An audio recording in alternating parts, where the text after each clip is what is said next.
আর এটা বিজ্ঞান ক্লাসের একটা বই, যারা অক্লান্ত পরিশ্রম করে এত সুন্দর বই উপহার দিচ্ছে তাদের প্রতি আমরা কৃতজ্ঞ।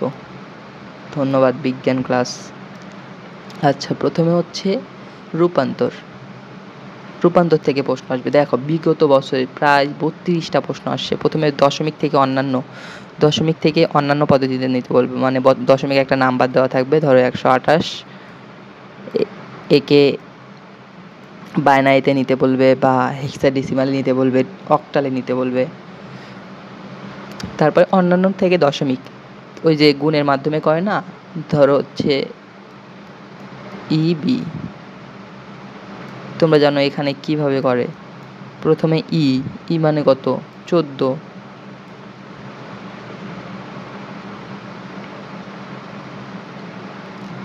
14 গুণন 16, 1, এইভাবে যে করে সেটা।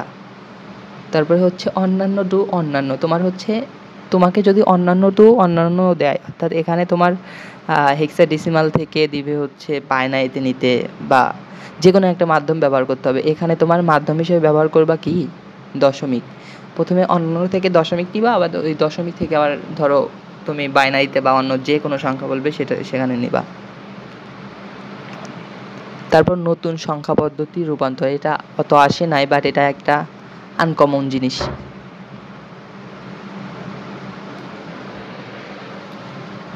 এখানে হচ্ছে যে কোনো একটা সংখ্যা পদ্ধতি নতুন দেওয়া থাকে, অর্থাৎ হচ্ছে 0, 1, 2, 3, 4 দিবে, অর্থাৎ ওর বেস থাকবে 5। যে কোনো সংখ্যা পদ্ধতি থেকে সেই বেজে রূপান্তর করতে হবে।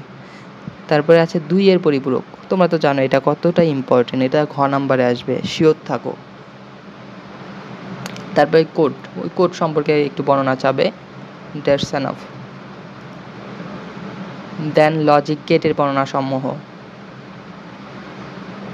তোমার মৌলিক গেট সম্পর্কে বর্ণনা চাবে। তারপরে হচ্ছে XOR, XNOR সম্পর্কে বর্ণনা চাবে, NAND NOR সম্পর্কে বর্ণনা চাবে। তারপর সমীকরণ ও সত্যক সারণী, সবচেয়ে বেশি আসবে সত্যক সারণী থেকে। চিত্র, এটাতে বেশি আসবে, বাস চিত্র থেকে সত্যক সারণী। আর সত্যক সারণী থেকে সমীকরণ, এটা ইজি, এটা আসে না অতটা। তারপরে সরল সমীকরণ, তোমার লজিক চিত্র থেকে হচ্ছে সমীকরণ করতে হবে, একটা গেটের চিত্র দেওয়া থাকবে, সেখান থেকে তোমার সমীকরণ দেখতে হবে।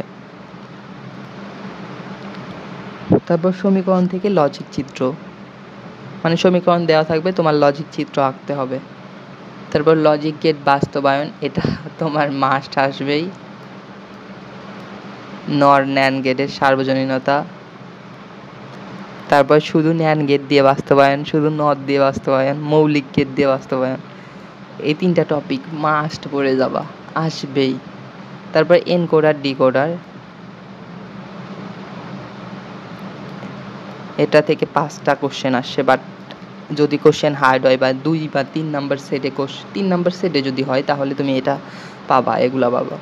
তারপর অ্যাডার, তোমার বাইনারি অ্যাডার আছে, হাফ অ্যাডার আছে, ফুল অ্যাডার আছে, হাফ অ্যাডার বাস্তবায়ন আছে। হাফ অ্যাডার দিয়ে ফুল অ্যাডার বাস্তবায়ন কোনটি বেশি উপযোগী? তারপর হচ্ছে ক্লক পালস, এটা আসে না অতটা, তারপরও মাস্ট রিডিং দিয়ে যাবা। তো আমরা সিকিউ অ্যানালাইসিস শেষে চলো এবার এমসিকিউ অ্যানালাইসিস দেখি। তোমার এমসিকিউ অ্যানালাইসিস আছে সংখ্যা পদ্ধতি, আবিষ্কার, ইতিহাস, এটা তোমার বই থেকে পড়ে যাবা। তারপরে টপিক 2 আছে সংখ্যা পদ্ধতি, মৌলিক আলোচনা, দশমিক সংক্রান্ত, সরাসরি ক্যালকুলেটর দিয়ে। তোমার সংখ্যা পদ্ধতি প্রায় অঙ্কগুলোই তুমি ক্যালকুলেটর দিয়ে করতে পারবা, বা হচ্ছে তোমার সিরিজ দিয়ে করতে পারবা, 2, 1, 2, 4, 8 এরকম সিরিজ আছে না, এইগুলা দিয়েই করতে পারবা। তারপরে 2 এর পরিপূরক, কোনো কিছু লাগলে কমেন্ট করে জানাবা। তারপরে আছে কোড, তোমার এই কোডটা বই থেকে মাস্ট পড়ে যাবা, যতগুলা প্রকারভেদ আছে। তারপরে বুলিয়ান আলজেব্রা বা ও ডিজিটাল ডিভাইস, মৌলিক উপপাদ্য এগুলো আছে না, তারপরে হচ্ছে ডি মর্গান উপপাদ্য, এগুলো পড়বা। লজিক গেট টপিক 6, তারপর মৌলিক গেট থেকে পড়বা ওয়ার অ্যান্ড নট, তারপর যৌগিক গেট বা সার্বজনীন ন্যান্ড নর, বিশেষ গেট যেগুলো XOR XNOR, বিশেষ যেগুলো বলবে ওগুলোর সামনে XOR XNOR থাকবে, আর যেগুলো সার্বজনীন NAND NOR। লজিক গেট বাস্তবায়ন, তারপর সরল সমীকরণ, লজিক চিত্র থেকে আরেকটা সমীকরণ থেকে সরল, দেন অ্যাডার, তারপরে এনকোডার ডিকোডার অ্যান্ড সর্বশেষ রেজিস্টার। তো আমরা আজকে দেখলাম তৃতীয় অধ্যায়। তোমাদের যদি আরও কিছু লাগে তোমরা কমেন্ট করে অবশ্যই জানাবা, আমি পিডিএফটাও দিয়ে দিব, সমস্যা নাই। সকলে ভালো থাকবে, ভালো করে এক্সাম দিবে, আর কমেন্ট করবে যাদের পিডিএফ লাগবে আমি তাদের দিয়ে দিব, শুধু যাদের লাগবে না তারা স্কিপ করতে পারো, সমস্যা নেই। আচ্ছা, আসসালামু আলাইকুম, ভালো থাকবে সকলে। Best of luck your exam.